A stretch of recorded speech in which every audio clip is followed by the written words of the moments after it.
even though you're from Jakarta or from Kuala Lumpur. Societal obligations are really critical.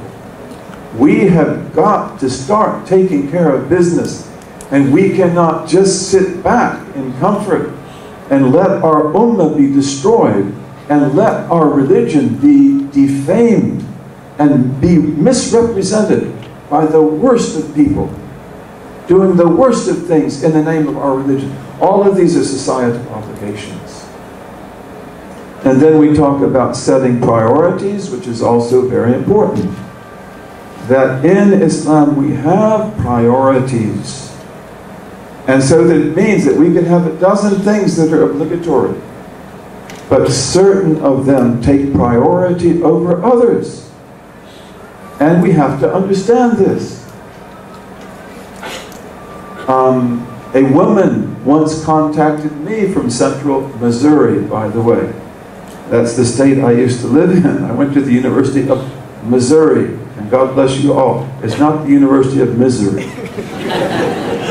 And you're not guilty of anything, but everyone has said, he came from misery, and he went to the University of Misery. No, the University of Misery is the University of Chicago. That's where fun goes to die. Although my time at the University of Chicago was really beautiful, but we do have at the University of Chicago a very high suicide rate, unfortunately. But the University of Missouri,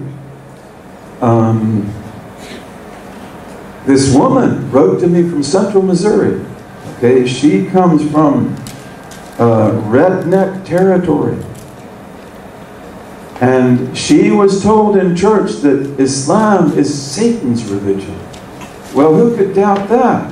When you see people cutting off heads and doing these horrendous things and carrying out murders in Belgium, you know, that part of the Brussels airport is where I stay when I go there. I go to Brussels at least once a year on my way to the Gambia. So does my wife. She said she couldn't stop crying because she recognized where the bomb explosions took place. And she said she can still remember people that were sitting there with her. And of course they weren't in the explosion, but she knew other people like them were. Okay?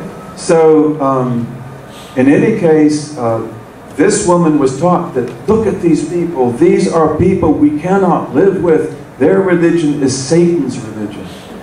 And so she decided to look on the internet for herself. And then she found some things which were written by her people and by other people. And then she found some things by Hamza Yusuf, Imam Zayd, other people. And then she began to say that, you know, this doesn't sound like Satan's religion to me. In fact, maybe it's God's religion. And ultimately she contacted me indirectly, and she said, I want to be a Muslim, and I need your advice. So I'm going to tell you what I advised her, and I hope that you don't think I'm a heretic. But I told her that, you know, you're in central Missouri, and you're by yourself. And you're going to have to keep this religion as secret as you can. At least for the time being. Unless God shows you a way out, because otherwise you won't be able to bear it. And this is the reality you live in. And this is also what was required of the Muslims in Mecca under Quraysh. A lot of them had to conceal their faith. Even in the conquest of Mecca, it was very clear that one of the mercies of the bloodless conquest of Mecca is that had that not been the case, there would have been a lot of secret Muslims who might have been killed, who were hiding their faith because they couldn't dare reveal it. So I told her that. She said, what about this obligation? What about this obligation? Well, if you can do it and not get hurt, if you can do it and conceal it. And so she said, there are a lot of things I can do privately, nobody will know. That's great. But, you know, don't change your name and don't go out with a scarf on your head. Not because the scarf is not obligatory, but because it's not top priority. And it doesn't take priority over your life, over your intellect, over your honor. And, you know, we can repent from broken rules. We don't break rules intentionally. But if we did, you can repent from a broken rule. You cannot repent from a broken psyche. We cannot require of this woman what her psyche cannot bear.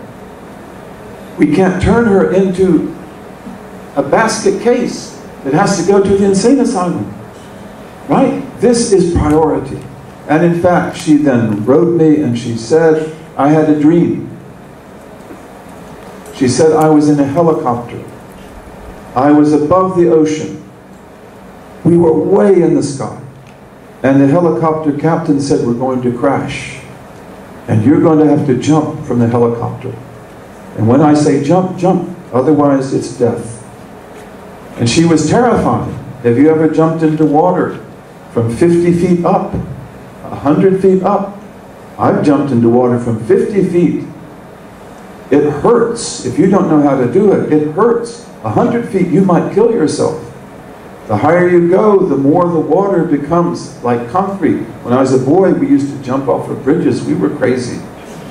We did all kinds of crazy things. We rappelled off of mountains. And when we didn't have mountains, we had our brother's chimney.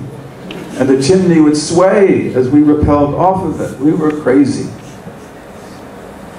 But she knows that if she jumps from the helicopter, the water's going to be like concrete. And so she said, I jumped and I was saying, La ilaha illallah Muhammad Rasulullah, La ilaha illallah Muhammad Rasulullah. And she said, when I hit the water, it was like feathers, like a feather bed. And I went deep into the water and I could breathe like a fish. And she said, the fish came up to welcome me. But they were psychedelic fish. They weren't like fish in this world. They were beautiful, with huge, beautiful fish with incredible colors. And then when I came up from the water, I was in the garden. Okay, this is the religion of God. And I was very happy because it's like, may you hold to this now. And may God give you a way out.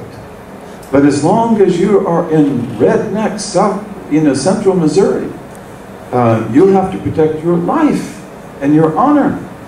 So priorities are very, very important.